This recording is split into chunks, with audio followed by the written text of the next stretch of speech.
When the year began, the Middle East looked set for transition. But now, especially in the Levant, life has turned ugly.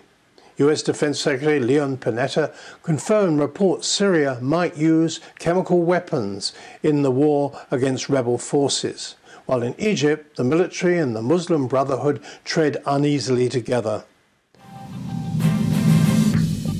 Welcome to Agenda, and with me this week is Stratfor's chief geopolitical analyst, Robert Kaplan. Robert, let's start with Egypt. Who really runs the show there, the Muslim Brotherhood or the military? Or is it a tacit power sharing? I think what's going on in Egypt is the beginning of a long and drawn-out negotiation between the Muslim Brotherhood, who are well organized, and the military, who are very well organized. Both those groups have institutions they can depend upon. The secular or liberal-oriented activists in the street can stage massive demonstrations periodically, but they are not organized, and therefore they're the least important of the three power centers. I think what may emerge in Egypt is a sort of a Nasserite Islamist condominium. Nasserite in the sense that the military has run Egypt under emergency law more or less since the early 1950s, and Islamist in the sense of the Muslim Brotherhood. Remember, the Egyptian military itself has become more observant in an Islamic sense over the course of the decades. It's not that the purely secular military like the Turkish military is. There's a lot of latent support, or at least benign sympathy, for the Muslim Brotherhood in the middle levels of the officer corps, very likely in Egypt. So that Egypt is going to be focused inward on itself. The Muslim Brotherhood and the military are going to try to find common ground. There will probably be no abrogation of the peace treaty with Israel, because that's what the military will demand. And Egypt will be an inward-looking, shaky society at the same time that Syria unravels, or at least seems to be unraveling, in somewhat Yugoslavia fashion. Throughout the region, what we are seeing is the beginning of the post-Ottoman, post-colonial Middle East emerge. Let me explain that. When the Ottoman Empire collapsed in 1918, the British, the French, the European colonialists carved up pieces of the Ottoman carcass. The French took Greater Syria and made the states of Syria and Lebanon into it. The British took what is now Iraq and Jordan and made states into them.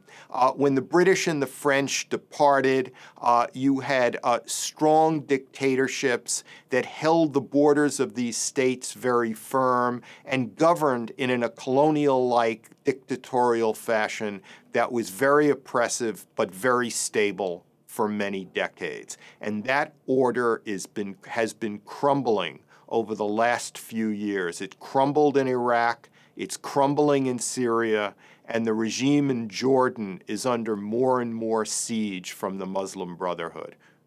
You mentioned Jordan, but by and large, monarchies in the Arab world have remained immune, especially down the Persian Gulf. Why is that?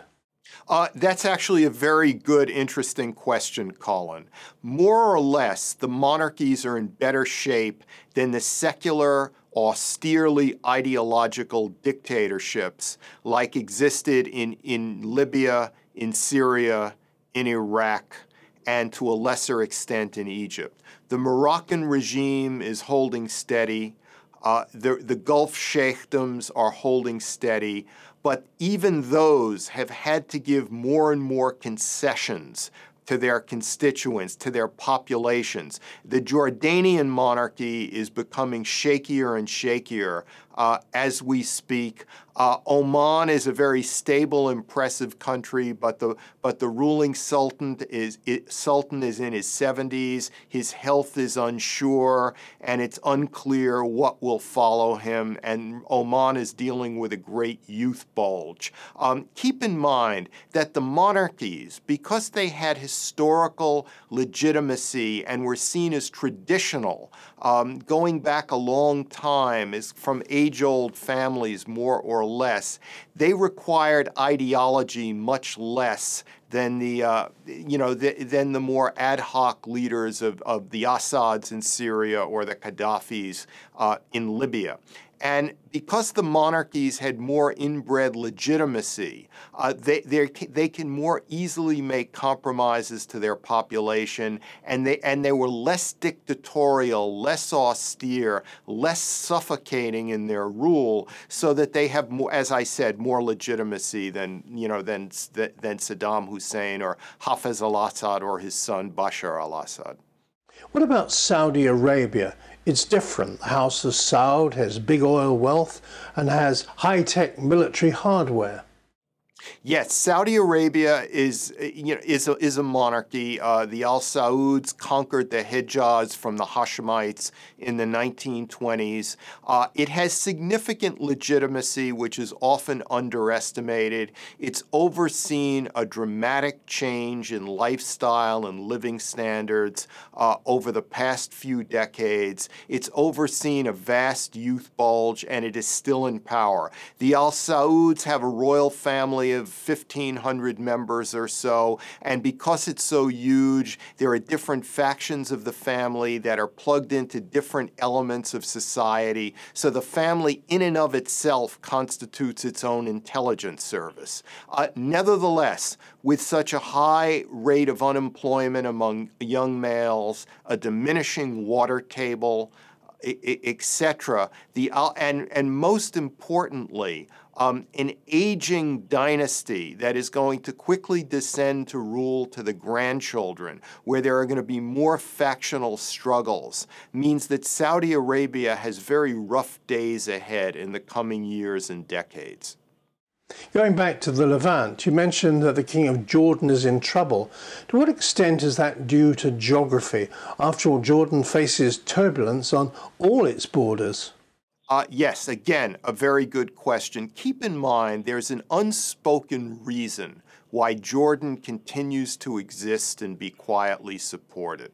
It continues to exist, the monarchy that is, because it is heavily backed up by the Israeli intelligence services, who pass on useful information to the monarchy. One of the jobs of the Israeli security establishment is to keep the Hashemites in power in Jordan. Also, Jordan has what no state in the Arab world wants, a long border with Israel. So Jordan serves a purpose. Let the Jordanians have the long border with Israel as long as it's not us. And because when you have a long border with Israel, no matter how extreme your public statements in defense of Palestine and Islam, you have no choice but to conduct periodic meetings behind the scenes with Israeli officials, their intelligence services, to keep the border secure, etc. The Saudis don't want any part of this. Other Arab states want no part of this. So Jordan serves a purpose.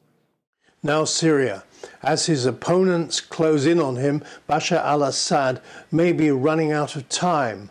But intelligence reports say his missiles are being loaded with deadly chemical weapons. How will this play out?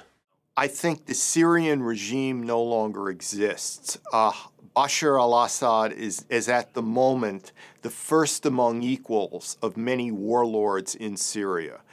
The regime has suffered one setback after another. The rebels are closing in on Damascus, but nevertheless, regime elements or Assad warlord Alawite elements still hold Damascus. They still hold considerable territory.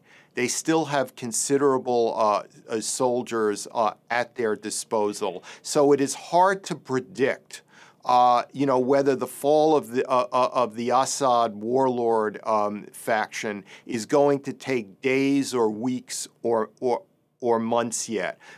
What is important, though, is, you mentioned it, the chemical weapons issue. Because while the West is warning Assad not to use chemical weapons, the West is privately terrified that the chemical weapons, and there may be some biological weapons there too, don't fall into the hands of the jihadists who are fighting Assad. Finally, Robert, the international community watches and waits. Chancelleries and defence establishments are on the alert. It's a real mess. How is it going to be sorted out? Well, first of all, don't assume that the Americans, the Chinese, or even the Russians, who have a good intelligence network in Syria, are in control. They have constraints and limitations too. There are somewhere in the neighborhood of 36 chemical weapon sites in Syria.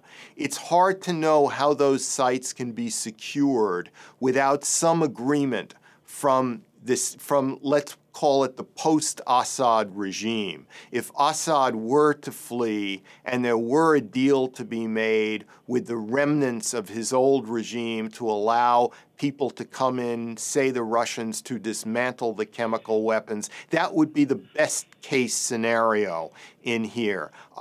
But remember, 36 sites. The last thing President Obama wants to do is send troops in there, even just to surround and occupy those sites, because the minute you put troops on the ground, even if you claim it's for a very limited specific purpose, they instantly become engaged in the Syrian civil war. So the great powers have limitations of their own, and that's why they're busy scurrying around trying to negotiate some sort of asylum deal for Assad, some sort of deal with people who would take his place, because they're terrified of a collapse of central authority, somewhat similar to what we saw in Iraq in the middle of the last decade. Robert, we could talk for hours, but we're out of time, I'm afraid. Thanks for your analysis.